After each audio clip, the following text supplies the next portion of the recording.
Hi! Maayong gabi sa inyo matanan. Welcome to Medicus Medical Center Real Talk. So this is actually our second episode and I'm Doc Ken and here with me are the following. Doc Roda. Doc Mike. Yes. So, ang aton nga topic tonight is again very timely and incongruent with this month's celebration of breastfeeding awareness and family planning. To start it off, we have our guest, our OB-GYN consultant here in Medicus Medical Center, Dr. Florian Bedonia, or you can call me Doc Ayn. Hi. Hi. So she's actually here tonight sa aton para masabat ang aton mga doubts and other frequently asked questions regarding our topic. So to start it off, Doc. So okay, we're going to go with breastfeeding awareness. Yes. So, anong ginman niya ang mga benefits sang breastfeeding nga gina-promote nila or sang mga doctors? So, most importantly, ang breastfeeding is very nutritious for the babies. It also provides a better immune system. Dayon nagabulig niya siya sa development sang bata. Dayon, nagabulig niya siya sa bonding between sa nanay kag sa bata. Kaya kung ginakaptan sang nanay ang baby, nag-lovingly tulog sila with each other. Tapos, it's more economical because you don't need to buy milk anymore. It's also environmental because you don't have these packets, these cans to discard. And it also promotes optimal growth and development and decreases the risks for acute and chronic diseases. So, damo studies nga nagapakita nga lesser ang obesity, lesser ang chances of diseases later on kung breastfed ang baby. So I think, Doc Ayn, ang pinaka-concern sa mga mommies, kay ilang reklamo kisa there's not enough milk or gamay lang. That's why stop sila breastfeeding very early on. So ano bang mga pwede ka-increase ang milk production sa mga mommies? So for now, ang nakita, gid namon nga nag-increase ang milk production is the supplementation with moringa or our common balunggay. Bisan di ilang nga kilid sa Iloilo may nagatubong nga balunggay. So pwede nina siya ilapot sa tinola. Pwede niya siya himuon laswa or pwede niya siya himuon niya tea. Yeah, i-brew lang nila, no? Yeah. Pwede. Ang nami experience with my patients actually is that I've been supplementing them with malunggay capsules starting sa second or third trimester. And as soon as mag-deliver sila, or the following day, we already have breast milk production. So it's really good. Kaya what happens is that magkakas ang placenta, ang inunlan sa matres, naganubo ang levels ng estrogen kag progesterone, amo na siyang gasuporta sa pregnancy. Di nagataas ang levels ng prolactin. Amo na siyang hormone nga nagapa-produce ng milk. So amo na nga may gatas sila. Nice. At isang moringa or anything? Yeah, balunggay. It's locally available. Yes. And it's cheap. And it's very cheap. Tapos sometimes free. Yeah. Tapos ang balman nila, di ba, kung nagapa-breastfeed ka permi-permi, mas nagadugay pag sa stimulation. I'm glad you mentioned that. Yeah. Kaya ang iba na iblagamba, sila nga kung let's say do is sa kabulan lang sila nagpa-breastfeed. Dugay nung mata-matulan. Yeah. So, aside from balunggay, there's a positive feedback mechanism. So, the more the baby sucks, the greater your milk production. Kaya ang sucking, amo na siya nag-trigger sa brain nga maubras ang prolactin kag naga-produce ang letdown reflex. So if the mamador doesn't work, what you get? The papador. May mo ka ng experience? Did you use the papador at any time during the breastfeeding of your son? Mamador was okay. Hindi kasi diba yung mga moms nag-produce kids sa milk, kung hindi sila during that time, that's why kapump ka niyang iba. Yeah. It actually really hurts para sa mga friends ko bilang kung hindi sila kapump or kung wala ang baby nila and they're away. So actually, hindi na siya na-excuse sa mga moms na working, na hindi sila kapag-breastfeed because there are a lot of technologies available na actually breast pumps, no? You just have to have your cooler, breast pumps, and then pwede mo siya actually ma-store or freeze yung milk. Yeah, that's true. We have colleagues na nag-vacation. Yeah. May amo sila So, I just want to mention that there's a very nice group on Facebook. It's called the Breastfeeding Ilongas. It's headed by Nine and Beyond, my good friend Adhara. Congratulations on your celebration of Hakabna this month. So, it's a very nice group because these are real mothers talking about real issues about breastfeeding. So, most of my patients, I refer them there so that they can talk and have an actual support group. And there's also, it's not an excuse not to breastfeed when you're working, because I know a lot of working moms who breastfeed. So sometimes makastop ka breastfeeding, maunta di mo milk, but there is such a thing that we call relactation. So you could have a consultation with a breastfeeding expert, like Adhara. You could look her up on Facebook, and then she teaches relactation, which is actually very cool. Yeah, sa ibang nga doctors may ara manasang breastfeeding experts. Our previous guest, si Dr. De Ramos, is a breastfeeding expert. Now, ang next ko nga, ang ginapanong is, kadamo sa makita natin bala sa Facebook nga mga, let's say, di ba may mga breastfeeding pictures, bala nga pang Instagram style. Kadamo sa mga pwisto-pwisto sa bata, no? Kung paano magpa-breastfeed sila. So, what is the proper position for mothers who breastfeed? So, there are different positions. Kung balis ka na, just kidding. So we're showing you on screen. We have what we call the football hold. So doon ginaipit mo sa ilok ang baby, tapos nagatubang siya sa breast ni mommy. Mayroon man sang cross cradle hold nga across the body sang mommy ang baby nga sige siya padede. Mayroon man sang cradle hold nga ginatungtong ang baby sa ulunan, tapos nang gatindog ang mom or ginasabak siya. Tapos mayroon man sang sideline position wherein amo ni siya, I think, ang pinaka-ideal when the mom is sleeping beside her baby nga maliso lang siya, ara na dayon ang dede. So it's more convenient for the mom. So she doesn't have to get up anymore. She doesn't have to go to the kitchen and prepare infant formula and all that. So ara na, ready. On tap. Sige, so how about ang ano?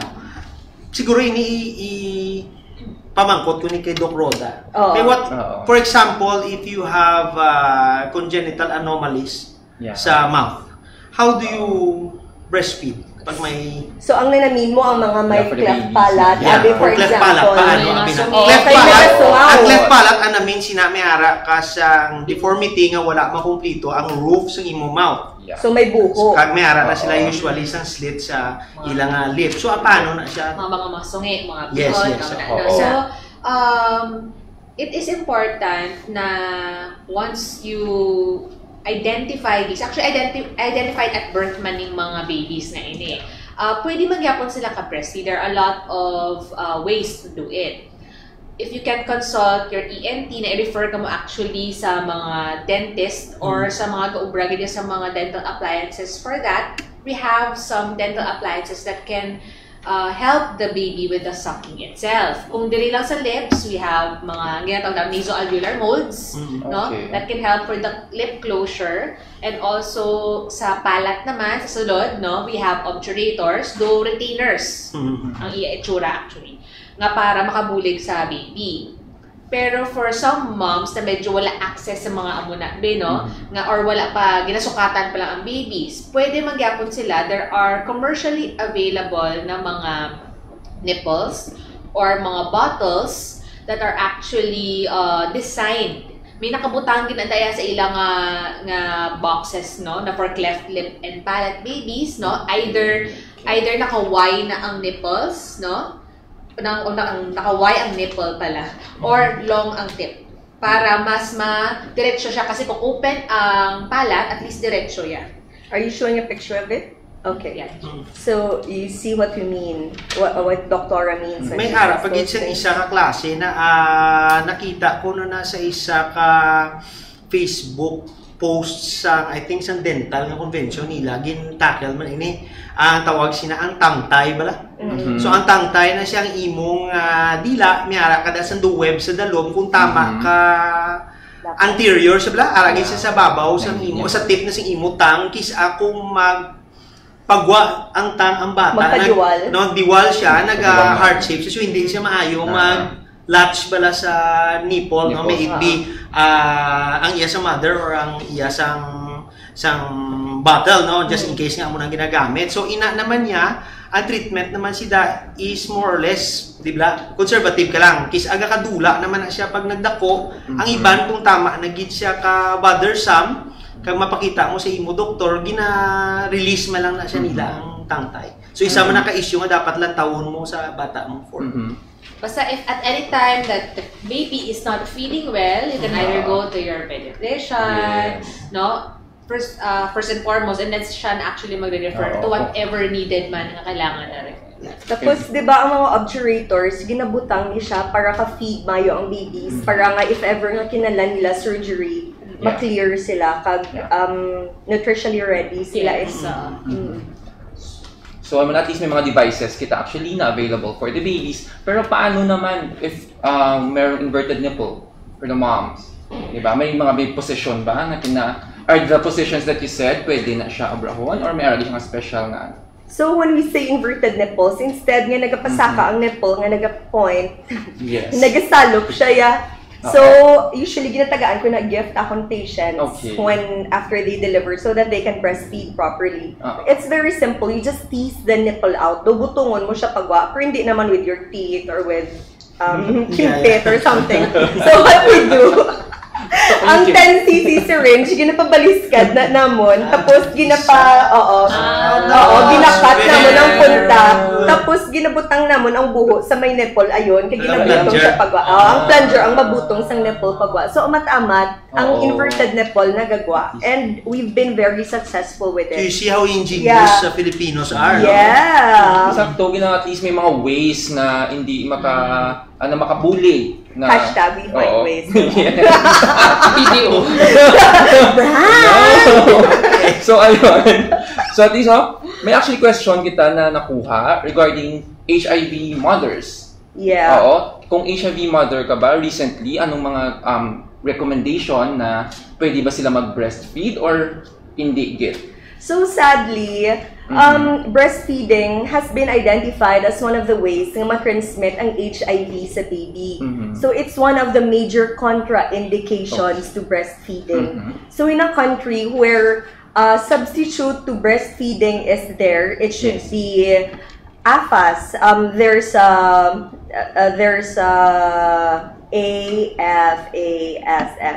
So it should be acceptable, it should be affordable, it should be feasible, it should be affordable, sustainable, and safe. So in a country like the Philippines, we also have substitute infant formulas which we can give to the babies because AIDS is on the rise. So that's scary, diba? So we don't want the baby to have AIDS. So, yun, they can't breastfeed. Unless you're in a very poor country like Africa. So, yun, wala ka ng choice. Yeah. And another question that we have here is, may mga mommies, diba, na after giving birth, nagkakaroon sa infection sa breast. It's masakit, may discharge, or mastitis ang inatawag. So, how do they go about this? So mastitis usually happens when the mother cannot express the milk that she has in her breasts. So what happens with mastitis is mothers usually stop breastfeeding na dayon. Pero hindi, dapat masigi-sigi ka gyapon padede. Bisan nga may mastitis ka, or if you don't want your baby to suck on that infected nipple, kay it's not all of a sudden man nga may infection na dayon. It's just engorged, nagdako lang gid siya ya. Kay basi damo siya balunggay nga nakaon, or basi damo siya, or basi si Papa may something damo stimulation. So gina-express lang ang milk, and you could put cold compress over the infected breast. Amo na. So ang advice dayon is you make the baby suck on the breast nga hindi affected. Tapos later on, pwede mo, kung hindi kagidya sang idea nga padedeon mong baby mo sa breast mo nga may mastitis, pwede mo siya ma-pump lang para ma-release ang pressure. So nakita nila nga naga-result in infection or naga-develop sa mga na kung wala naga-sige padede ang mga nanay. So it's imperative nga sigihon yung padede. Gahatag lang ta antibiotics, which is also safe for both the mom and the baby. May mga breastfeeding, lactation, na mga antibiotics. Lactation safe. Okay. So sa ako, niya line of work, since I'm a cosmetic surgeon, very popular ang breast augmentation. So, ang problems ini usually nga ginapamangkot sa mga pasyente ko nga either manugpakasal or may mga kabataan na may araayhan effect ang breast augmentation or to some extent kung let's say mapabuhin sila breast reduction. Does breast reduction or breast augmentation affect breastfeeding? Yes. No, it does not because the lobules are still there, the anatomy is still the same. Ano kaya ginadugang yung mag-augment kamusang breasts Usually ano na siya silicone man na siyang cohesive silicone nga may ano man siya, may putos man siya. So hindi na siya porous, so wala chance man na magwa ang imo silicone. So it's just a foreign body that is biocompatible. Yeah. So, augmentation or reduction does not in any way affect breastfeeding. Kaya ang globules, kung di nagkakadto ang gatas, kag ang glands, na nagkakadto sa areola, kag sa nipples, aren't affected. Okay. I want to emphasize, gali, nga when breastfeeding is done, hindi lang niya ang nipples na ginasupsup, pati ang brown niya nag-surround sa nipple, ang areola, dapat masakman sang mom. Do you have a picture of that? Could you kindly show it? Dapat full so, reduction yeah, that's what you call ang latching on. Latching on, yes. Oo, latching. Damo di sa mga latching Iloy, Iloilo. Oo, yeah. So, sa hakab. Sa hakab, yes. Damo nag-latch to. Okay. So, in line, no, sa reduction, kag sa augmentation, gamit ng hakab. Okay. So, in line sa reduction and augmentation, so naturally, natural breast size, does it affect the amount of breast milk that you're gonna produce? So from a scale of 1 to 9, daw mo na. Hindi ko pungga. Sorry friend. Well, breast size doesn't matter. So I think all the anatomy is there regardless of the size. Kaya ang gapadako man lang sang boobs is the fat behind it. Yeah. So the globules, the glands, and the alagyan is not affected. Ikaw ba iba nata ng mga expecting mothers na worried or intimidated na small ang breast size nila, so masig gamay ang milk na ma-produce. Patients that come sa clinic magpa-check up, mga mothers, may ara naman na sila maski hindi dako ang ilayang breast size, na-produce din sila yung Tapos na magiging kuya patients, nag-happy kung ka-breastfeed sila nga sang gamay nila boobs, hindi sila pregnant. Pag pregnant, yeah, that's correct. That's true. They were so happy. Ang ako cases, they were so happy when they got pregnant. And then, once nagkakupos-kupos. And the awesome thing about breastfeeding is nakita ko sa patients kung kadasig sila mag-lose weight kung nag-breastfeed sila. Sexy agad. So inaya may ano na siya, may evidence. Kasi burn sa mga calories kasi. Sa calories mismo when you breastfeed. Plus, after birth, the uterus is amazing. Did you know that? From 1 kilo at birth, it decreases to 70 grams. After puerperium, so which is about 6 weeks. So breastfeeding helps that because it helps your uterus contract. Amo na nga again na complain sa patients nga every time mag-breastfeed ang babies nila, nagasakit ila pusoon nga daw naga-dysmenorrhea sila. So it helps the mom prevent hemorrhage. At the same time, it makes the uterus smaller. It guards against subinvolution. Okay. So, may question pa nga isa. Ano nga family planning method ang maayo for breastfeeding moms? Actually, breastfeeding in itself is a family planning method. Could you kindly show it?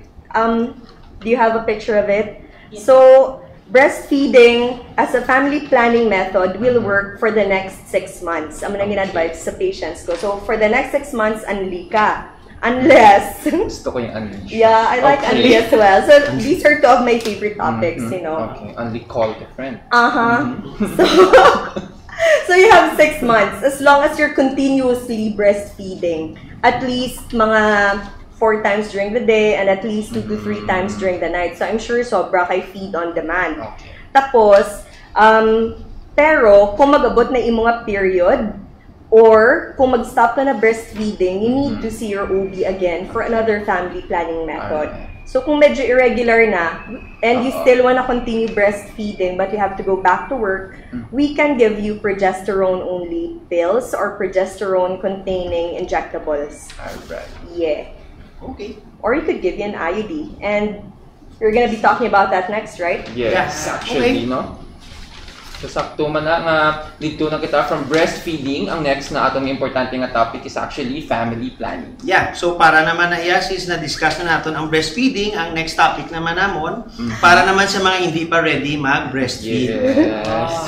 So family planning. Yeah. Okay. So Doc Ayn, kagina anong benefits ng breastfeeding? Subong, why is family planning important? Dali lang din. Before the subdo ng imo question, we just want you to know that this segment is geared towards married couples who have sex regularly, I hope.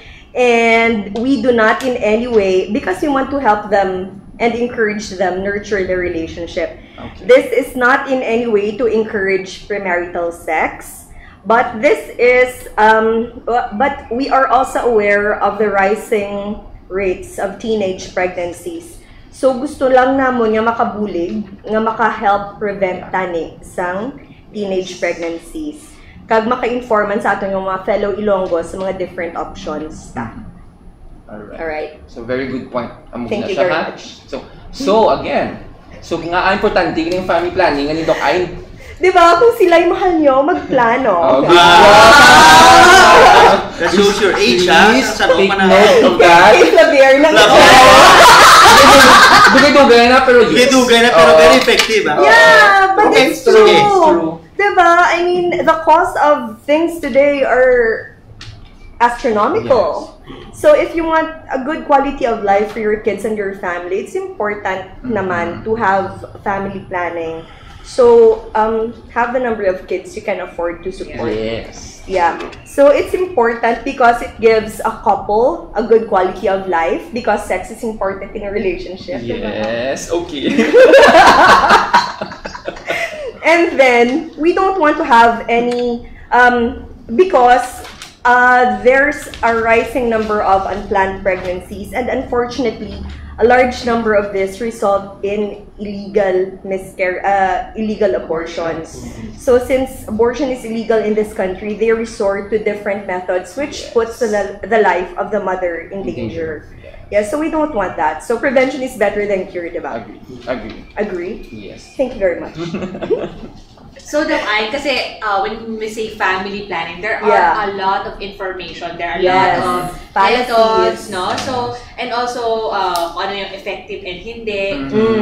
So, can you discuss kung ano ba yung mga different family planning methods and how effective they are? Yes. So, will you kindly pull up the picture? So this is from Comprehensive Gynecology 7th edition. I bought the book for this. So the most effective, mga 99.9% effective are your implants. So these contain, if you look at the screen, these are like sticks that are inserted subdermally. So ginabuhuan imo nga panit, dayon gina-insert siya. It's good for 2 years. It's usually given in the arm. Forearm. I cannot imagine. They're given local anesthesia, but I imagine it will depend on the patient's subdermal kasi. Subdermal. If So you ever had like a skin test, I think it would it would probably feel the same way. Yeah. Okay, so folks, amo na siya ang description kung paano siya. So 3 ka tuig na siya naga-effective. Tapos after 3 years, kakso naman siya. Kag if you want, isla naman siya sa bagong implant. Okay. Another is female sterilization, wherein wala na gid niya. You cut the tubes or you tie them up. So, kung magkabata ka pa after, may failure rate man gyapon. Kung magkabata ka after ka naligate, siguro manong presidente mo bata. Destined for something great, no? Pero that happens, no? Excuse me. Have you encountered a case like that? In residency training, yes. Ligate, and then nagkabata pa? Yeah, one of my seniors had a patient nga she came back to the clinic and she was like, "Doc, I'm pregnant." And she was like, "Congratulations!" And the patient was like, "Gilagate mo ko, surprise!" Okay. So it kinda happens, yeah. Though it's only 99.9% effective. Ang 0.01 siguro kay God na siya. Yeah. Ano na yung destined for something great. Yeah. So what happens when that happens is that we just open up the patient after yun na bata bala ginakakasan lang gid ang both fallopian tubes. Another is vasectomy, wherein ginautod ang vas deferens sa guy. Sa lalaki naman. Yeah. Tapos, one of my favorite nga contraceptives is the IUD or the intrauterine device. Kaya ginasulod ni siya sa uterus, and then it prevents the sperm from going up to the fallopian tubes to meet the egg. So do ano siya, in a sense, kung sa layman's terms, do gina-plug mo ang alagyan. Oo. So, ang imo nga IUD, usually, ang available sa Philippines, ang copper T. May copper ni siya. So, may inflammatory reaction yung katabo sa sulod sa uterus. Kag ginapatay ang sperm. So, contrary to common belief nga abortifacient ang IUD, that's not true. It prevents, So, it prevents fertilization. Okay? Ang next nga more effective ang mga injectables, but you have to do this every 1, 2, or 3 months. And then you also have pills, which contain estrogen and progesterone or progesterone only. You also have patches. So, sometimes, ang mga nanay, ang mga pills, tagas-tagas ang levels ng estrogen. That would explain the bloating, the dizziness, the nausea. Pero sa time, subong damo na sa mga low-dose pills, which are very effective as well. Okay. And less side effects. Yeah, and as you mentioned, ang lactation amenorrhea method wherein you breastfeed for the next 6 months. So that is one option nga hindi siya controversial. Kaya at least siya do normal. Natural. Yeah, that's true. Lactational amenorrhea. So, there's also male condoms, but you must use it every time you have sex, please. Hindi pag-recycle ang condom, ha? Yeah. No, ang iba na abi nila, pwede bala, tipiron. That's actually false and unhygienic. Yes. So, after... That is not recommended. Dapat niligaw, bra. So, and the chances of failure is also big. Hindi mag-isi siya. Wear and tear na siya. Okay. Again, after you use a condom, throw it away. Get a new one, diba? But this requires the cooperation of your partner. So there are some guys who do not want to use a condom. So, yeah. May mga movie na eh. Sometimes sa mga intern kami, mangkot ko pala sa mga mothers pala doon halos kada tuig na lang ara sa may center. Mangkot ka nga sige sa busong kasi may ara man ang condom lang ginahatag sa center, no? Mambalsa nga hindi sila ang asawa. Willing. Kaya doon I think they feel something different about it. So ultra thin man types, right? Yes. Do they work? Are they as good as bareback? It's always safe sex. Safe sex.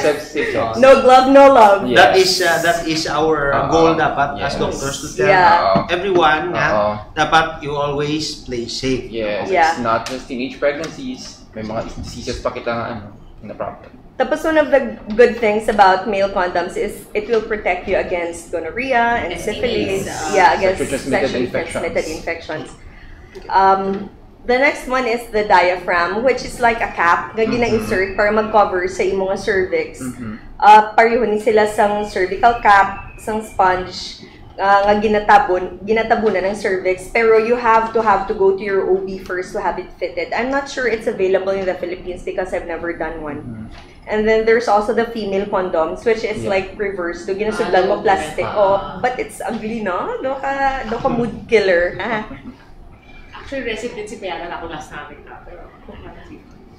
And the next one is withdrawal and fertility awareness-based methods. So for withdrawal naman, this is such a buzzkill. I mean, you're about to come. But you have to pull out. How's your pull-out game, man? So in reality, medyo inasyado ang inaiya nga metodo pang one-sided na. Mayo lang kung pala mo siyempre as husband and wife, dapat man sa inyo nga duwa sa inyo beneficial na siya. Duwa ka mo happy. Duwa ka mo happy. So kisa mo na siya medyo, and it is the least reliable. Yes. That's the least reliable method. It's because, for example, you had sex the night before, kag naka-withdraw ka, pero may mga bilin-bilin nga nga sperm sa tube. So there is what we call pre-cum. Amo na siyang liquid nga nagagawa sa penis before pa nga mag-ejaculate. So kung kisa nagaka-wash out ang sperm. So the sperm can survive for up to 72 hours. And then because ma-wash out siya, it only takes 1 sperm to fertilize. Yeah, the egg. that So, lucky yeah. guy just takes one healthy. Ang goal mo. And ang the usual, pag ginambas, may urologist na problem ang premature nga Exactly. gestation. Yes. That's a reality. Yeah. So, hindi mo na yan mapaktan. Also, are you good? Yeah. Okay. For fertility awareness-based methods naman, your menses should be regular. You shouldn't have like menstrual irregularities or hormonal problems. So it's important that you know. Hindi lang sila nga nag-aabot every month, mo regular ka. It has to be, you count from the first day of your menses to the next first day. So the median is 28 days. Okay. But the normal is 21 to 35 days. Pero hindi sila nga, okay na, basta 21 to 35, good na. It has to be plus or minus 1 day. So for example, 28 days ka, dapat ang deviation sa regla mo should be 27, 28, 29 days. Okay, So, iilunggo na anong namin sa deviation sa ano. Kaya mo ba, sa iba na hindi ka understand pala. Hindi So siya this is the best part na sa family planning. She's going to teach you how it's gonna be. So for those who are, for the calendar method to work, you have, dapat regular ang imo regla. Hindi lang buot sing ganon nga maabot siya kada bulan. Buot sing ganon nga ang unang nga adlaw sang regla mo, isipon mo ang next nga unang nga adlaw sang regla mo, dapat nagatupa siya sa 21 hasta sa 35 days. Okay? So ang pinaka-common ginahambal ta 28 days. Pagkatapos, hindi lang niya dapat nga bisan 21, 35, 34, 27, hindi na siya normal. So for example, 28 days imo regla, naisip mo na halin sa unang adlaw pakadto sa piyak. Dapat 27 to 29 days lang gid siya. So plus 28 plus or minus 1 day, or let's say 24 plus or minus 1 day. Amo lang gid na dapat ang deviation para hambal nga normal ka. Pero hindi lang regular ka. Or regular ka. Yeah. That's it. Okay, so speaking of menstruation, may ari ka the question halin sa isa ka listener, no? Yeah. Is having sex during your period safe? What do you mean safe? Like hindi ka magbusong? Amo na namin mo? Amo na namin niya? Probably, siguro is pamangkot. Siguro is number one, hindi ka magbusong, or is it hygienic? Yeah. So, you can have, you probably could have sex during your period if you're in a monogamous relationship. Nga, sure ka bala nga wala siya balatian or something. Because the cervix is open. Kag kung may balatian, pwede kasaka ang kagaw sa babaw, sa uterus ng babae, and you could give her pelvic inflammatory disease. Pero in terms of pregnancy, very nubo ang probability nga magbusong ka kung regular ang imong menses. Pero kung may mga hormonal imbalances ka, for example, like polycystic ovarian syndrome, pwede ka magbusong, bisan na imo regla. Kaya sometimes hindi na sure kung nagregla ka din man, or nagdamo lang yung lining mo because of the estrogen. So, you can have sex during your period, pero I suggest to use additional methods of contraception. Okay. Yeah. So is there any truth nga may aragid man sa ginambal nga kung naga-sex kuno ang mag-asawa nga may regla si misis, ang babae nga may menstrual cramps gakabuhinan ko na siya? Actually, nagalipot period mo kung nag-sex ka during your menses because the explanation is it's very animalistic and primitive. It's physiologic. Like when you have sex, you release pheromones, and those pheromones, ang pheromones daw mo ng smell sa partner mo nga. It's your natural It's your natural sexiness. Natural animal attract sa imo. Sige. So, kung mas menas ang babae, do may response sa body nga malipot ang iya nga regla because she will want to reproduce. Yes, she want to And when it comes to cramps, if you give her a really good orgasm, she's gonna produce endorphins. And the endorphins or endogenous morphins, it's gonna kill the cramps. Yeah. It's gonna, Natural painkiller. endorphins are a natural painkiller. So that's one of the advantages of period sex. Kaya mo na. I think Doc Mike ang nagpamangkot kay ginasimo. Feeling ko partner yan yung pamangkot subong. Is having sex every day also safe? Though obviously yung dumag-partner nga mo. You have time? Ayun nga mo lang na. Kung may time ko, why not, right? Anyway, so time. Okay, so sa apat na you don't need an expert for this. Sa imo medical, is it safe every day? Medically. If you can, siguro. Ako, yes. Ano na do, cardio na siya nga dani, mga at least 300 calories yan. Ako yan. The question is, do you have the time and the energy that is, when you are grown up and you work, that is almost an impossibility. Pero, it is safe. It is safe. Just practice safe sex. Yes. So yun. Yeah, I feel it's an important part of a couple's relationship to find time to have sex naman, di ba? Bisan hindi every day, more often than usual siguro. How's more often? Emotional attachment. Twice a day?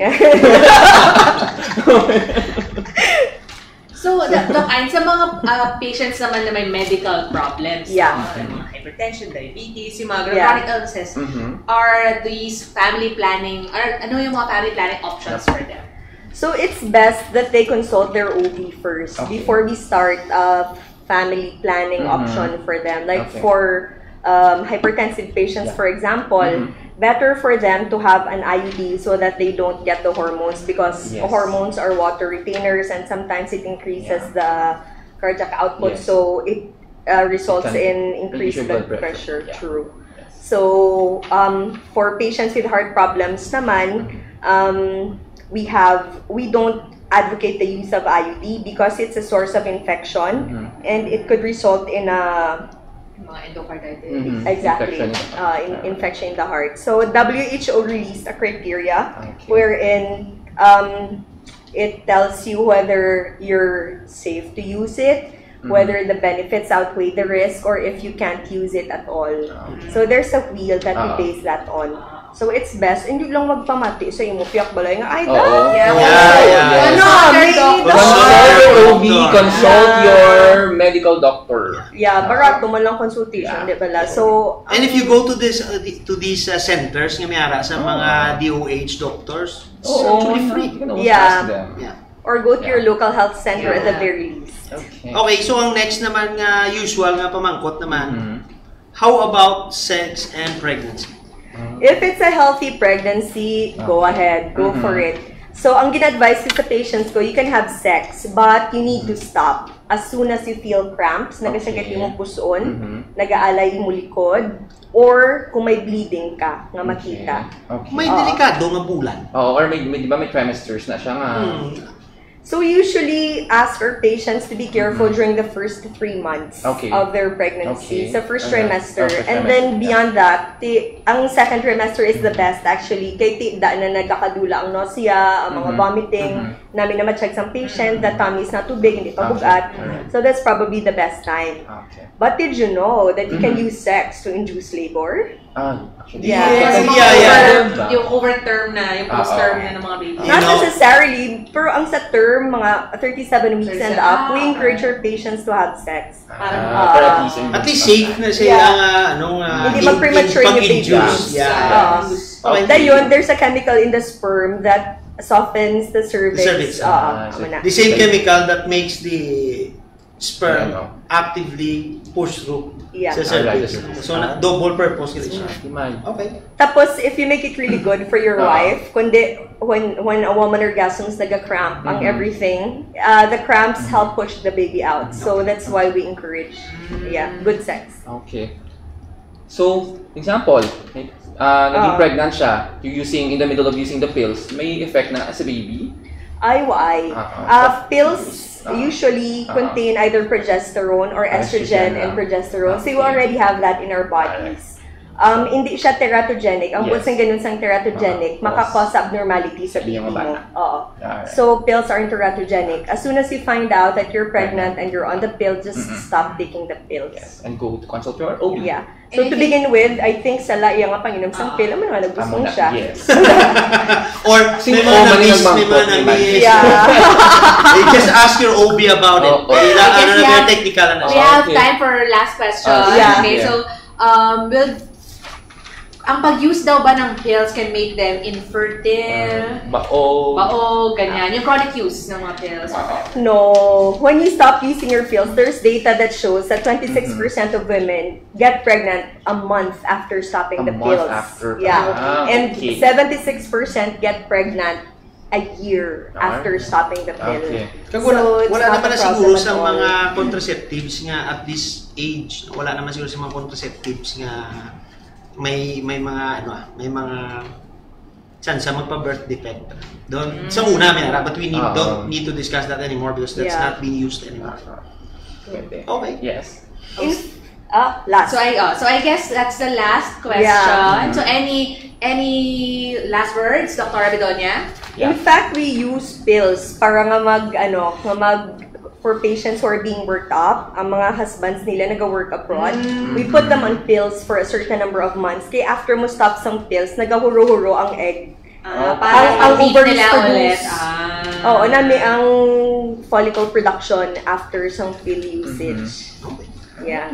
So I guess we had a very good discussion tonight. So number one, breastfeeding is best, okay? It's cheap, it's accessible, it's healthy for both the mom and the babies. And of course, family planning is also very important, no? Because it will ensure the future of the family, the future of the child that you have, diba? Quality of life maybe. And according to Senator Fabier, ano tama ba? Kung sila ay mahal nyo, magplano. Okay. So, thank you very much for your time tonight. So, hope to see you again in our next session. Bye! Bye guys!